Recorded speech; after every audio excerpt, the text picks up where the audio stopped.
Brian, once again for the world title. I mean, a big opportunity for you again in your career. What's the feeling right now being back here on a championship fight week? I just walked in here and I was like, fuck, there's a lot of you guys here. That's dope. It's been a while, you know? It's been a while since I've actually had to kind of sit down and talk to you guys and kind of get that pressure or that feeling again, right, of fight week. So as I walked in here, it just kind of hit me. So I'm actually tripping out as we speak. That's awesome. First title fight. I've been in like fucking La La Land lately. The first title fight obviously didn't go your way, but I mean, I'm imagining the value of that lesson and everything you learn. I mean, are there things that you take from that entire experience that you go, here's what we need to tweak this time around? Oh, yeah, 100%, man. I was just talking about that. I said I've changed everything about my life, down to the way I live, to the way I eat, to the way I train, the people who are in my corner. Everything is new and improved, right? Only thing you can do after a loss is see if you can get better. Can you pick yourself up? That's what I did, and the journey that's the journey. You know, you fight, you win, or you fight or you lose, and then you get there and you either get better or you get worse. And if you get worse, you got to keep getting better. So that's the sport that we're in. Nice. The goal here, of course, is to walk away with the world title, but I do wonder, after the Ultimate Fighter, are you just looking forward to getting there and punching Alexander Volkanovski in the face a little bit? 100%. 100%. It's been a long time. It's been a very long time. We've been at this all year, literally all year. So to finally have it 2 days, 3 days away right now, it's like, fuck. Please, like, no one catch COVID. No one, nothing happened. Like, let's just get in there and get this done. Yeah. He's a well-rounded fighter, of course. I mean, anybody at the highest level is. But is there any one position or part of the game where you see him as most dangerous? His stand-up, obviously, you know, his ability to stay disciplined in there and showcase his skills and movements. He's very good at that. And there's windows where he sees them with other opponents and he takes them and he finishes. So he's got everything, you know. He's a champion for a reason. I give him nothing but credit. You know, I talk my shit, but you know, at the end of the day, I do have respect. How about yourself? I mean, your striking is clearly well improved as well, but at the end of the day, I got to think that jiu-jitsu is still your bread and butter. I mean, do you still view yourself as, you know, I want to get it to that submission world and drown them there, or do you feel like you can win this on the feet? I'm getting to the point where I'm starting to get comfortable, legitimately comfortable everywhere. Not just I can bang with you and I can take your hit, you know. I'm starting to play the chess game a lot better now, you know. And I said it before where I would go in there and I would just try to figure it out on the spot. Now I'm training, I'm learning skills. I'm finally, I feel like a beginner. As weird as it looks right now, me fighting for the belt, I feel like a beginner. And that's the scary part, because me feeling this way and what I'm doing with people at the gym and how I'm fighting, you guys seem to love it. And I seem to want to keep training and get better. So it's getting to the point where I want to be unstoppable everywhere, you know? And that's ultimately my goal, to where you say when you fight me, you're fucked on all angles, you know? Last thing for me, I mean, you're a beginner, but it is a lifelong journey. I mean, walking away from with a win here, a UFC title, can you put into words what it would mean for you? It would just mean mission accomplished, you know? It's something that I set out to do from a very young age, you know, from down. I could think about it when I was a kid looking at my dad watching boxing fights on Fridays and saying, hey man, I'm gonna be a world champ. So to do it, especially on this year, would really mean a lot. Brian, are you surprised how much you seem to get on Alex's nerves? Yeah. Is it mutual, or are you just kind of surprised, taken aback by it? He just seems to get more and more irritated the more and more he talks about you. Yeah, I was surprised, bro. I was like, what the fuck did I do? Like, all right, I showed up late. Relax. Like it was, I don't know if someone's telling him to build a fight or trying to do something, but I feel like he's doing a horrible job at it. And just stop. You know, just be you, bro. Like, you've never done this before. And maybe I do get under his nerves. Who knows? You know, I think maybe I am under his skin and he don't like me. So for whatever that is, I mean, it is what it is, you know? You mentioned about how one of his best abilities is his ability to stay composed in the cage on his feet. Do you think actually this, if he is as annoyed as he seems to be, is this going to work against him on Saturday? I mean, I'll probably just look at him and blow him a kiss and see if he fucking gets more pissed off. I don't know. We'll see what happens, you know? he's a man who I doubt will let emotions come in the way when it comes to fighting. Maybe outside, I don't think he's gonna break character, right? I think he's gonna stay focused. So am I. So we'll see though. If I can poke the bear in there, I will.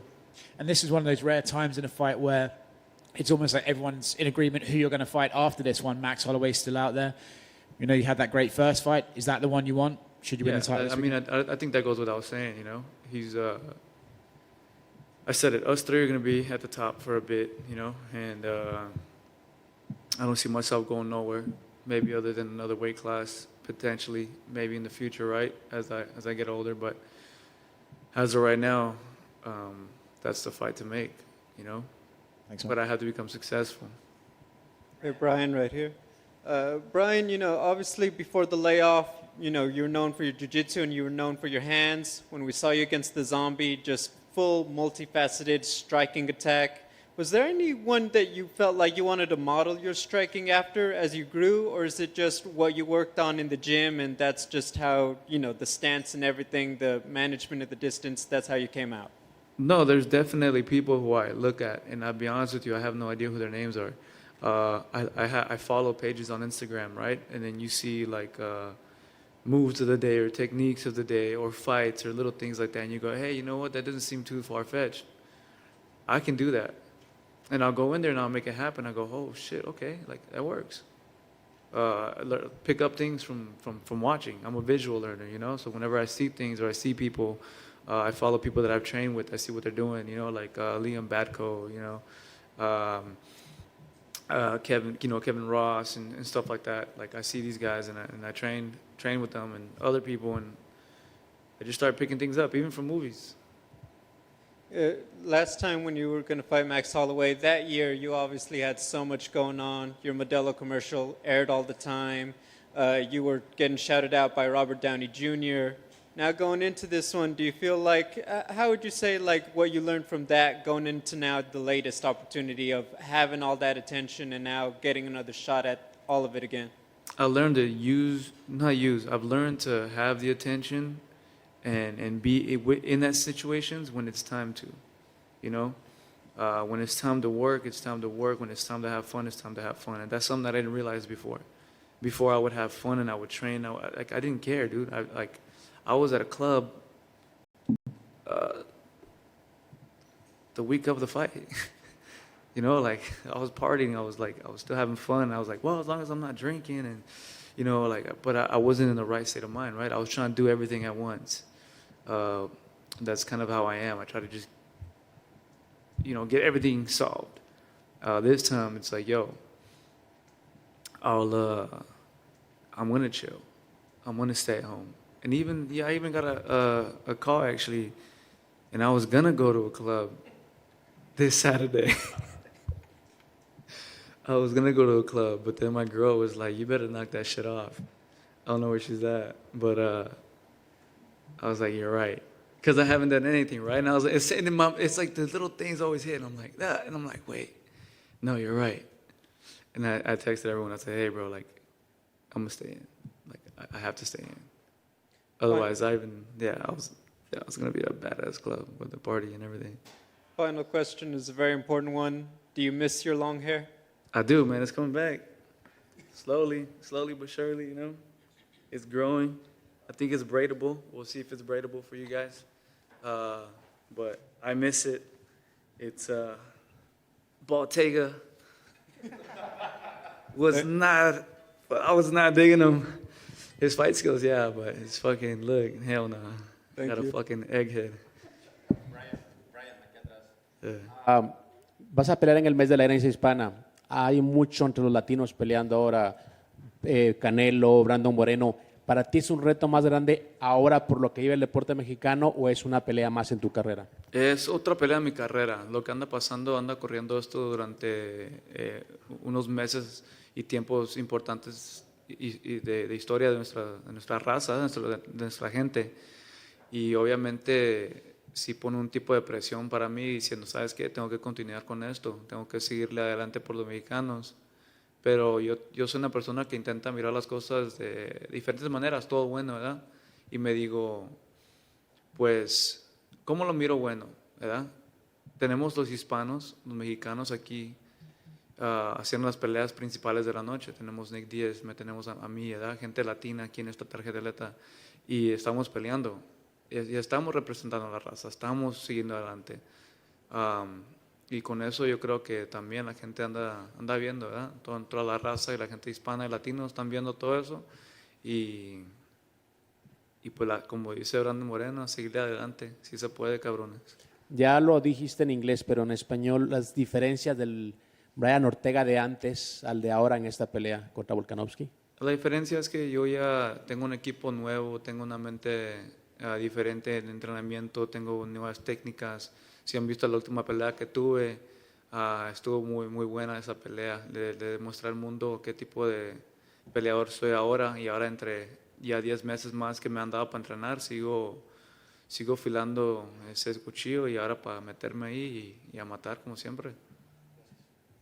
Just a quick one to fuel up the rivalry a little bit. We talked to Alex Volkanovski earlier, and he called you unprofessional, surrounded by yes men, and that you are a phony guy that acted like a douchebag, basically. So what's your answer to that? I mean, people only see certain things, you know. I'm not here to talk shit. If he has something to say, I'll talk to him one-on-one when there's no cameras. Fuck the bullshit. I'll come get at you in person. You really want to go there? I'll fucking fight you in the elevator if you want. But I think if me and him were to be in a room and actually hang out, for real, we'd be all right. We'd be good acquaintances, you know? But other than that, you know, I'm going to keep letting him fucking butcher his sales pitch for this fight.